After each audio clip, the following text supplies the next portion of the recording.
Welcome dear रॉकर्ट्स। आज हम देखने वाले हैं रावणा कोटम। मूवी की शुरुआत में वॉइस ओवर के जरिए हमको जानने को मिलता है कि ये कहानी रामनाथपुरम डिस्ट्रिक्ट के एनाथी गांव की है, जहां पर मेलाथिरु और किजाथिरु नाम की दो कम्युनिटी के लोग रहा करते हैं। साथ ही कभी ये गांव काफी हरा भरा और खुशहाल था, मगर बीते कुछ सालों में यहाँ या तो सूखा पड़ा रहता है या फिर बहुत ही कम बारिश होती है, जिससे दिन ब दिन लोगों का जीना बहुत ही मुश्किल हो गया है। साथ ही यहाँ की दोनों कम्युनिटी के लोग बड़े प्यार के साथ मिलजुल कर रहा करते हैं। कोई ना तो छोटा होता है और ना ही कोई बड़ा, पर कुछ लोगों ने अपने फायदे के लिए कई जिंदगियों को दांव पर लगा दिया। इस वॉइस ओवर के खत्म होते ही कहानी पास्ट में जाती है, जहां पर मेलाथिरु और किजाथिरु लोगों के बीच में एक फ्रेंडली कबड्डी मैच को होते हुए देखते हैं, जहां मेलाथिरु की तरफ से सेंगू तो किजाथिरु की तरफ से मधी खेल रहे होते हैं। यहाँ पर कुछ लोग एक दूसरे की कम्युनिटी को उकसाने वाले नारे लगा रहे होते हैं। कोई कह रहा होता है कि केजुथिरु को कुचल दो, तो कोई कह रहा होता है मेलुथिरु को दिखा दो कि किजाथिरु कितना बेहतर है। ये देखकर सेंगू और मधी इन लोगों को पकड़कर पीटने लग जाते हैं, क्योंकि वो दोनों कम्युनिटी को एक दूसरे के खिलाफ भड़काने की कोशिश कर रहे होते हैं। इस पर वो लोग बताते हैं कि उन्हें ऐसा करने के लिए मारी ने कहा था। ये सुनकर मधी मारी को बुलाता है, क्योंकि वो उसकी ही कम्युनिटी से है। साथ ही हम देखते हैं कि मारी का एक हाथ नहीं है और वो अक्सर दोनों तरफ के लोगों को लड़ाने की कोशिश करता रहता है, जिसे मधी धमकाता है कि आज के बाद अगर तुमने ऐसा फिर से करने की कोशिश की तो मैं तुम्हारा दूसरा हाथ भी काट दूंगा। अब इसके बाद मधी और सेंगू को पता चलता है कि उन्हें बॉस ने बुलाया है। दरअसल बोस मेलाथिरु कम्युनिटी के लीडर होने के साथ सेंगू के पिता भी हैं। तो किजाथिरु कम्युनिटी का लीडर है चित्रावेल और मधी उनका बेटा है, जो कि अगले महीने सब इंस्पेक्टर बनने वाला है। हालांकि मेलाथिरु कम्युनिटी के बोस इस गांव के राजा के समान है, क्योंकि आसपास के 32 गांव भी उनके कहे को पत्थर की लकीर मानते हैं। और इस बात से चित्रावेल को भी कोई दिक्कत नहीं है, क्योंकि एक समय बोस के पिता ने किजाथिरु के लोगों को अपनी जमीन खेती करने के लिए दान में दे दी थी। तब से ये लोग मिलजुल कर रहा करते हैं। यहाँ पंचायत में जो भी फैसला होता है उसे बोस और चित्रावेल मिलकर दोनों देख लेते हैं, और चित्रावेल भी उनके साथ दोनों कम्युनिटीज के बीच एकता बनाए रखने का पूरा काम करता है। अब इसी दौरान एक आदमी मधी और सेंगू से आकर कहता है, तुम दोनों को बोस ने पंचायत में शामिल होने के लिए कहा है। दोनों सुनते ही बोस के पास पहुंच जाते हैं। पंचायत में आज पानी की कमी और हर साल कुछ दिनों के लिए होने वाले सीड सोइंग फेस्टिवल को लेकर बातें होने वाली होती है। दरअसल हर साल इस गाँव के लोग सीड सोइंग फेस्टिवल मनाते हैं, जिसमें ये गाँव वाले एक मिट्टी के बर्तन में कुछ बीज रख देते हैं, जिनके कुछ बड़े होने के बाद ये लोग उन पौधों को मिट्टी में लगा देते हैं। दरअसल ये गांव कम बारिश की समस्या से बहुत ही परेशान है, इसलिए गांव वालों का मानना होता है कि इस तरह सीड सोइंग फेस्टिवल की वजह से गांव में बारिश हो सकती है। इसलिए यहाँ पर इस फेस्टिवल को शुरू करने का काम होता है और डेट भी फिक्स की जाती है, जिसके अगले ही दिन पूरे गाँव के साथ सेंगू और मधी भी इस फेस्टिवल की तैयारी में लग जाते हैं। इसी बीच वहाँ इस गाँव के एमएलए की एंट्री होती है, जिसे पहले तो कोई गाँव में घुसने नहीं देता, पर जब वो अपनी पार्टी का झंडा गाड़ी से हटा देता है तो उसे गाँव के अंदर जाने दिया जाता है। असल में बोस ने अपनी किजाथिरु कम्युनिटी के एक आदमी को एमएलए बनाया, ताकि वो सरकार से उनके गांव के विकास का मुद्दा रख सके, मगर सभी पॉलिटिशियन की तरह वो भी करप्ट हो गया। जिस कारण बोस ने ये नियम बनाया है कि अब से इस गांव में वो किसी भी पार्टी को प्रचार नहीं करेंगे, क्योंकि अगर पॉलिटिशियन प्रचार के लिए आते हैं तो वो अपने फायदे के लिए किसी भी हद तक जा सकते हैं। और बोस को कहीं ना कहीं अंदाजा हो ही जाता है कि एमएलए अपने फायदे के लिए ही गाँव की इन दो कम्युनिटी के बीच फूट डाल सकता है, इसलिए उन्होंने ऐसा नियम बनाया। फिलहाल एमएलए बोस से कहता है कि मिनिस्टर साहब आज इस गाँव में आकर गांव के लोगों को अपनी तरफ से उपहार देना चाहते हैं, जिसके लिए बोस साफ मना कर देता है। पर जब एमएलए उनसे कई बार रिक्वेस्ट करता है तो बोस उनको इस बात की परमिशन दे ही देता है, लेकिन वो एक शर्त रखता है कि अगर मुझे पता चला कि तुम लोग अपनी पार्टी का प्रचार कर रहे हो तो उसी वक्त तुम्हें और तुम्हारे मिनिस्टर को इस गाँव से बाहर खदेड़ दिया जाएगा। यहाँ हम देखते हैं कि मारी भी एमएलए की पार्टी को सपोर्ट करता है, और यही वजह है कि वो दोनों कम्युनिटी के लोगों को अक्सर एक दूसरे के खिलाफ भड़काता रहता है। खैर इसी दौरान गाँव में एंट्री होती है इंदिरा की, जो मेलाथिरु कम्युनिटी की है, और वो इस बार गांव के फेस्टिवल में शामिल होने के लिए आई है, क्योंकि उसका परिवार शहर में रहता है, पर वो बिलोंग इसी गांव से करती है। यहाँ इंदिरा को देखकर सेंग्यू काफी खुश होता है, पर वो ऐसा दिखाता है जैसे उसे इंदिरा से कोई लेना देना है नहीं। अब इन दोनों के बीच की कहानी हमें मूवी में आगे देखने को मिलेगी। अब इस फेस्टिवल को शुरू करने के लिए एक छोटी सी रस्म की जाती है, जिसको हर बार बोस ही करते हैं। ये देखकर वहाँ पर खड़ा मारी सभी के सामने कहता है कि हर साल आप ही इस फेस्टिवल को शुरू करते हैं। यूं आप कहते हैं कि ये दोनों कम्युनिटी बराबर है, तो इस साल मेलाथिरु के बजाय किजाथिरु के लीडर को ये करने का मौका मिलना चाहिए। अब मारी की ये बात सुनकर चित्रावेल उसे चुप रहने के लिए कहता है, पर यहाँ बॉस खुद ही आगे बढ़कर चित्रावेल को इस बार ये रस्म करने का मौका देता है। अब ये देखकर सभी गांव वाले काफी खुश होते हैं, और बॉस मारी से कहते हैं कि इस गांव की एकता को बनाए रखने के लिए मैं तो अपनी जान भी दे सकता हूँ। और अब नाच गाने के साथ पूरा फेस्टिवल शुरू होता है, जिसमें बीज मिट्टी के बर्तनों में डालकर रख दिए जाते हैं। इसके बाद हमें इंदिरा और सेंग्यू की लव स्टोरी देखने को मिलती है, जो कि 5 सालों से एक दूसरे से प्यार करते हैं, मगर सेंग्यू की बहन और इंदिरा की माँ एक दूसरे को बिल्कुल भी पसंद नहीं करती। करती है। इसीलिए दोनों सभी के सामने लड़ाई करने का नाटक करके चुपचाप एक दूसरे से मिलते रहते हैं। दरअसल 5 साल पहले इंदिरा की माँ ने एक छोटा सा प्रोग्राम रखा था जिसमें इंदिरा को उसका होने वाला पति फूलों की माला पहनाने वाला था। पर यहाँ इंदिरा की माँ ने जानबूझकर सेंग्यू और उसकी बहन की बेइज्जती करने के लिए उसे इनवाइट किया, जबकि ये पक्का था कि सेंग्यू ही इंदिरा को वो हार पहनाने वाला है। पर इंदिरा की माँ एक दूसरे लड़के को हार पहनाने के लिए बोल देती है, जिस पर इंदिरा की माँ और सेंग्यू की बहन में लड़ाई शुरू हो जाती है और दोनों तरफ के लोग आपस में लड़ने लग जाते हैं। इसी बीच सेंग्यू को अचानक से धक्का लगता है और वो गुस्सा होकर सभी के सामने इंदिरा को किस कर देता है, जिस चीज के कारण आज तक इंदिरा की माँ और सेंग्यू की बहन आपस में लड़ते ही रहते हैं। हालांकि सेंग्यू की यह हरकत इंदिरा को बुरी लगने के बजाय बहुत ही अच्छी लगती है। इसके बाद दोनों की प्यार की शुरुआत हो गई और दोनों छिप छिप कर मिलने लगे। अब कहानी प्रेजेंट में आती है, जहाँ हमेशा की तरह इंदिरा सेंग्यू से मिलकर जा ही रही होती है तो मारी उसको देख लेता है और वहां पर इंदिरा ने अपना लॉकेट भी गिरा दिया होता है जिस पर SI लिखा हुआ है। असल में ये लॉकेट इंदिरा को सेंग्यू ने गिफ्ट किया था और S का मतलब सेंग्यू और I का मतलब इंदिरा।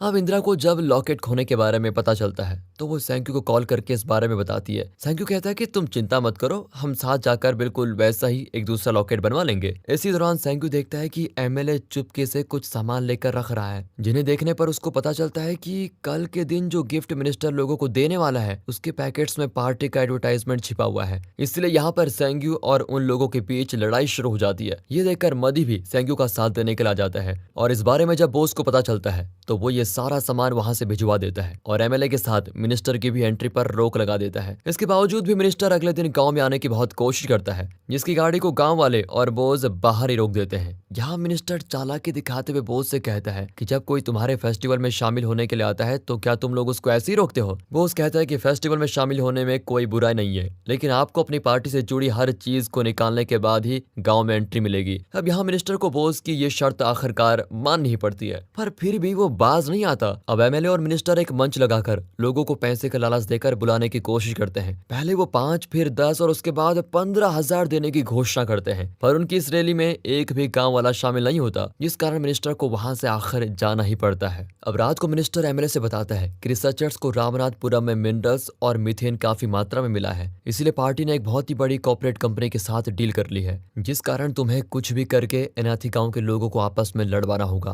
ताकि हम इस गांव पर अपना कंट्रोल पा सके, क्योंकि अनाथी गांव के साथ जो सभी गांव आसपास के हैं उन पर भी बोस का कंट्रोल है। वो अगर हमारे अंडर आ जाएं तो पार्टी के साथ हम दोनों को भी काफी फायदा होगा। यहाँ इस बात पर वहां बैठा मारी कहता है, आज तक तो हम लोग गलत जगह कोशिश करते रहे, क्योंकि ये तो पक्का है कि जब तक बोस और चित्रावत जिंदा रहेंगे तब तक ये दोनों कम्युनिटी के लोग आपस में कभी नहीं लड़ेंगे। इसीलिए हमें उन्हें छोड़कर उनके बेटों यानी कि सेंगो और मधी को आपस में लड़वाने पर ध्यान देना चाहिए। इस पर MLA उससे कहता है कि वो दोनों तो एक दूसरे को दोस्त तक नहीं बल्कि भाई मानते हैं, वो भला आपस में क्यों लड़ेंगे। जवाब में मारी कहता है कि ये काम तो मुझ पर छोड़ दो, क्या और कैसे करना है मैं सब कुछ जानता हूँ, मैंने सब कुछ सोच लिया है। अगले ही दिन सेंग्यो और इंदिरा छुपकर शहर जाते हैं, जहाँ पर वो एक ज्वेलरी शॉप में अपने लॉकेट का ऑर्डर देते हैं, पर वहाँ इत्तेफाक से मारी उन्हें देख लेता है और दोनों की बातें सुनकर उसे लॉकेट पर लिखे SI का मतलब भी पता चल जाता है कि ये लॉकेट सेंग्यो ने इंदिरा को दिया था। फिलहाल जब सेंग्यो और इंदिरा वापस गाँव पहुँचते हैं तो वहाँ इन्हें दोनों परिवारों के लोग देख लेते हैं। इन्हें साथ देखकर तमाशे की शुरुआत भी हो जाती है, पर इंदिरा और सेंग्यो मिलकर किसी तरह से अपने परिवार वालों को संभाल लेते हैं।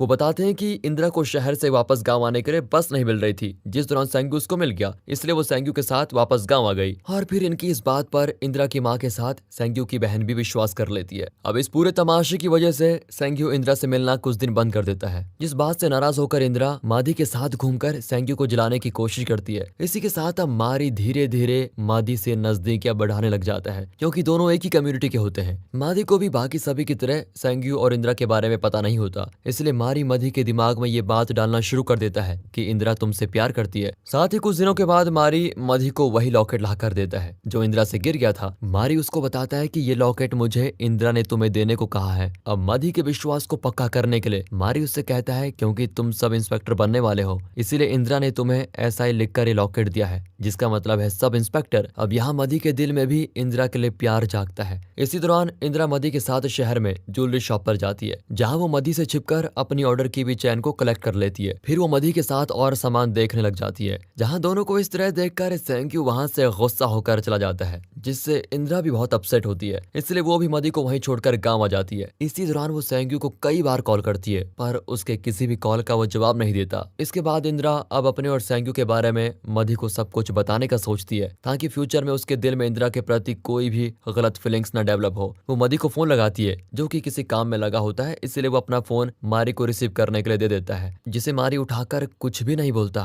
और दूसरी तरफ से इंदिरा उसे मधी समझकर अपने और सेंग्यू के बारे में सब कुछ बता देती है। इस पर मारी मधी से बताता है कि इंदिरा फोन करके अपने किए के लिए माफी मांग रही थी क्योंकि वो तुम्हें दुकान में इस तरह छोड़कर आ गई। दरअसल वो नहीं चाहती थी कि तुम्हारे और उसके बारे में सेंग्यू को कुछ भी पता चले क्योंकि वो तुमसे प्यार जो करती है, इसलिए वो सेंग्यू को देखकर चुपचाप वहां से चली आई। अब ये बात सुनकर मधी काफी खुश होता है। वहीं रात में इंदिरा सेंग्यू से मिलने के लिए आती है, जहाँ सेंग्यू उसको बताता है कि मैं तुमसे नाराज नहीं हूँ, बल्कि जैसे तुम मुझे जला रही थी उसी तरह मैंने भी सोचा कि मैं तुमसे थोड़ा मजाक कर लो, इसलिए ये ड्रामा किया। अब इस पॉइंट पर इंदिरा सेंग्यू से कहती है कि मैंने मधी से हम दोनों के बारे में सब कुछ बता दिया। ये बात जानने के बाद सेंग्यू और इंदिरा मधी से मिलने के लिए जाते हैं, पर यहाँ एक और बड़ी गलतफहमी इन तीनों के दरमियान पनप जाती है। दरअसल सेंग्यू मधी से कहता है कि मुझे इंदिरा ने बताया कि आज उसने तुम्हें फोन पर सब कुछ बता दिया, ये फेस्टिवल खत्म होते ही मैं बॉस से शादी की बात करूंगा। यहाँ सेंग्यू अपनी और इंदिरा की शादी की बात कर रहा होता है, पर मधी को लगता है कि वो उसकी और इंदिरा की शादी की बात कर रहा है।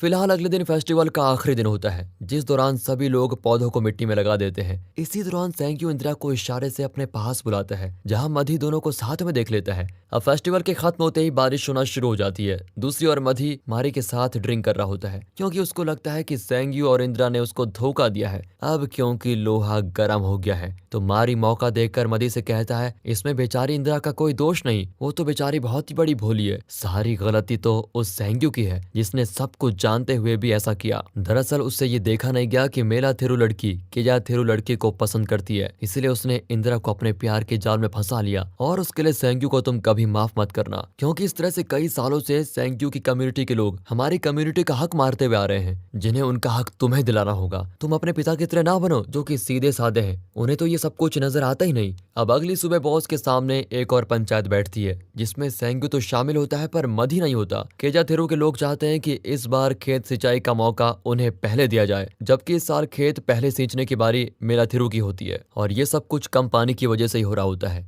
इसीलिए इस समस्या को समझते हुए बोस सभी को उनके घर जाने के लिए कहते हैं, क्योंकि इस मुद्दे को लेकर वो कलेक्टर से मिलने वाले हैं, जहां बोस और चित्राबेल प्रस्ताव रखते हैं कि हमें गांव में एक और टैंक चाहिए ताकि बारिश के दौरान ज्यादा पानी इकट्ठा हो सके। कलेक्टर उनसे बताता है कि तुम्हारे गाँव की समस्या एक और टैंक होने से सॉल्व नहीं होगी, बल्कि तुम्हारे गाँव और आसपास के जो गाँव के इलाके हैं वहाँ के करूबेला नाम के पेड़ के जंगल इस सूखे और बारिश की असली वजह है। इन पेड़ों को प्रोसोफिस जूलीफ्लोरा भी कहा जाता है। ये पेड़ बाहर के देशों में पूरी तरह से बैन है, क्योंकि इनकी जड़ें जमीन के अंदर बहुत गहराई तक जाती है, जिस वजह से ये आसपास के सभी पेड़ों का पानी खींच लेते हैं। साथ ही ये बढ़ते भी बहुत तेजी से हैं, ये 6 महीने में तैयार हो जाते हैं। इन्हीं पेड़ों की वजह से तुम्हारे गाँव में बारिश कम हो रही है, इसलिए तुमको इन पेड़ों को जड़ से उखाड़ कर फेंकना होगा। पर गवर्नमेंट और रूलिंग पार्टी ने कुछ ऐसी कॉर्पोरेट कंपनीज के साथ इसकी डील कर ली है जिन्हें इस पेड़ की लकड़ी अपनी फैक्ट्रियों में फ्यूल की जगह चाहिए, इसलिए वो कभी नहीं चाहेंगे कि तुम इन पेड़ों को काटो। इसीलिए तुम्हें ये काम धीरे धीरे बिना किसी को पता चले करना होगा। इससे वक्त के साथ तुम्हारे गाँव में बारिश भी ज्यादा होगी और ग्राउंड वाटर भी बढ़ेगा। अब इनकी इस बात के बारे में कलेक्टर का पियोन मिनिस्टर से बता देता है। दूसरी ओर बॉस सभी गांव वालों को इकट्ठा करके फैसला करता है कि वो मंदिर के आसपास के पेड़ों को काटेंगे, पर इन समय मधी अपनी जलन की वजह से शामिल नहीं होता और ना ही अपने लोगों को शामिल होने देता है। इधर बॉस और बाकी गांव वाले जो पेड़ काटने जा ही रहे होते हैं, तभी उनका रास्ता एमएलए के साथ कुछ गवर्नमेंट के लोग रोक देते हैं।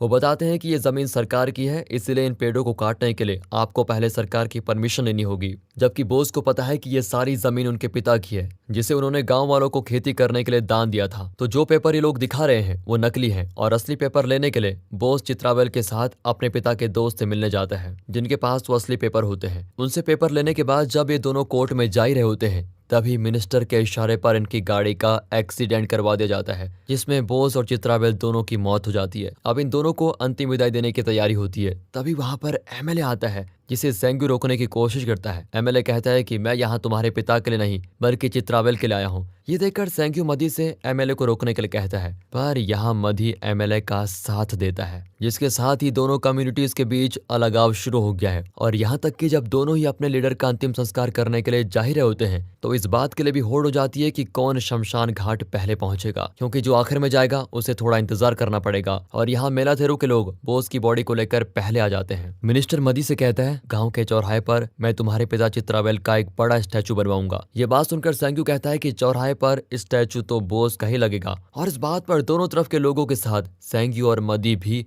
आपस में लड़ जाते हैं। यहाँ बात बिगड़ते देख एमएलए एक कबड्डी मैच का आयोजन करने के लिए कहता है, जिसमें जो भी जीतेगा उसी के लीडर का स्टैचू चौराहे पर लगा जाएगा। अब इस कबड्डी मैच को सेंग्यू आखिर में जीत जाता है, जिसके साथ ही स्टैचू को बनाने का काम शुरू होता है, जो एमएलए नहीं बल्कि मेलाथेरू के लोग खुद ही बना रहे होते हैं। पर रात में एमएलए के लोग चुपके से बोस के स्टैचू को जूतों की माला पहना देते हैं, जिसको देखकर तो मेलाथेरू के लोग भड़क पड़ते हैं और यहाँ वो केजाथेरू के लोगों के घर में घुसकर उन्हें मारने लगते हैं। मतलब कि दोनों ही कम्युनिटी में दंगों की शुरुआत हो चुकी है, जिसमें सेंग्यू भी शामिल होता है। और इस दंगे को देखते हुए वहां पर कर्फ्यू लग जाता है और पूरी तरह से पुलिस की घेराबंदी कर दी जाती है। सेंग्यू अपने साथियों के साथ करुवेला के जंगलों में छिप जाता है, जिसे मारने के लिए मिनिस्टर मधी एसआई का अपॉइंटमेंट लेटर देकर उसकी पोस्टिंग एनाथी गांव में कर देता है, जहां मधी अब पुलिस फोर्स के साथ मिलकर सेंग्यू को ढूंढने में लग जाता है। साथ ही इसी दौरान चौराहे पर एमएलए पार्टी का बड़ा सा सिंबल रखवा दिया जाता है। वो मधी से कहता है, तुम चिंता न करो, इलेक्शन के बाद हम तुम्हारे पिता का स्टैचू भी यहाँ पर लगवा देंगे। ये सुनकर मधी काफी खुश होता है।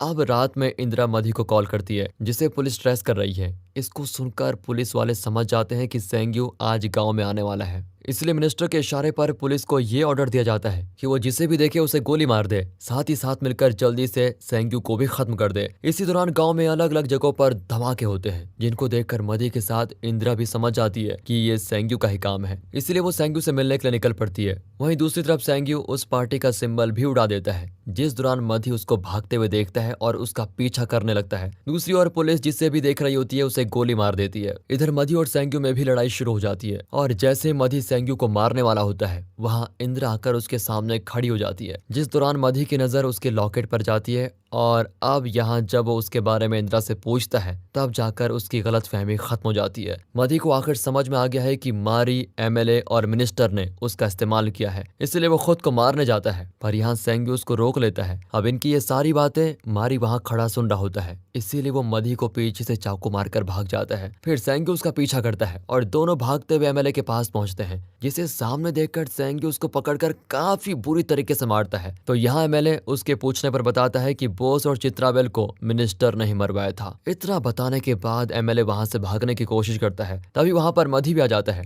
अब जब दोनों एमएलए को मारने वाले होते हैं, तभी पुलिस आकर मधी और सेंग्यू दोनों को ही गोली मार देती है। साथ ही एमएलए भी इनके साथ आग में जलकर मर जाता है। अब इस बारे में जब मिनिस्टर को पता चलता है, तो वो पुलिस से कहता है कि रिपोर्ट में ये दिखा दो कि हमने दंगे रोकने के लिए गोली चलाई, जिसमें सेंग्यू समेत कुछ और लोग मारे गए। बाकी रही बात एमएलए और एसआई मधी की, तो उन्हें भी गुंडों ने मार डाला। अब अगली सुबह मीडिया के आने से पहले पुलिस वाले मरे हुए लोगों की लाशों को जलाने के लिए ले जा रहे होते हैं, जिसमें सेंग्यू, मधी और एमएलए भी शामिल हैं। हालांकि सेंग्यू को तभी होश आता है, पर वो घायल है, इसलिए वो वहां से चुपचाप निकलने की कोशिश करता है, जिसे मारी भागते हुए देख लेता है और उसकी जान के पीछे लग जाता है। अब क्योंकि सेंग्यू घायल है, इसलिए वो अपनी जान बचाने के लिए भागता है। साथ ही इधर पुलिस को पता चलता है कि एक लाश गायब है, इसलिए वो पहले तो उसे सब जगह ढूंढते हैं, पर जब उन्हें वो कहीं नहीं मिलता, तो पुलिस वाले फैसला करते हैं कि वो किसी दूसरे आदमी को मारकर उसकी लाश को इसके साथ जला देंगे। दूसरी ओर मारी सेंग्यू के पीछे हाथ धोकर पड़ा हुआ है, जिस दौरान पुलिस वाले की नजर मारी पर पड़ जाती है और वो उससे ही गोली मार देता है। इस तरह सेंग्यू की जान बच जाती है और फिर एक आदमी सेंग्यू को इंदिरा से मिलवा देता है, जो दोनों एक ट्रक में सवार होकर उस गांव से दूर चले जाते हैं। हालांकि सेंग्यू ने सोचा था कि जब इस गांव में सब कुछ सही होगा तो वो वापस आकर सबके सामने इस सच्चाई को लेकर आएगा, पर ऐसा कभी नहीं हुआ, क्योंकि सरकार की मेहरबानी से ये पूरा गांव धीरे धीरे कुरबेला के जंगलों से भर गया, जिससे सिर्फ नेताओं और कॉर्पोरेट कंपनीज को ही फायदा हुआ। और जब तक गाँव की इन दोनों कम्युनिटीज को ये बात समझ में आई, तब तक बहुत देर हो चुकी थी। फिलहाल हर नई सरकार के साथ यहाँ के लोगों में नई उम्मीद जागती है, पर वो सरकार भी कॉर्पोरेट कंपनीज के अनुसार ही काम करती है, क्योंकि इसी में उनका फायदा है, जिसके लिए वो कुछ भी कर सकते हैं। बाकी जब भी गांव वाले एक होकर इस चीज के खिलाफ आवाज उठाते हैं, तो ये पॉलिटिकल पार्टी उन्हें आपस में लड़वाकर उनका ध्यान हटा देती है। और दोस्तों, इसी के साथ ये मूवी होती है खत्म। बाकी दोस्तों, स्टोरी अच्छी लगी हो, मूवी अच्छी लगी हो, एक्सप्लेनेशन अच्छा लगा हो, तो लाइक कीजिए, चैनल को सब्सक्राइब। मिलते हैं अगली वीडियो में, तब तक के लिए गुड बाय, अपना ख्याल रखिए and finally thanks for watching.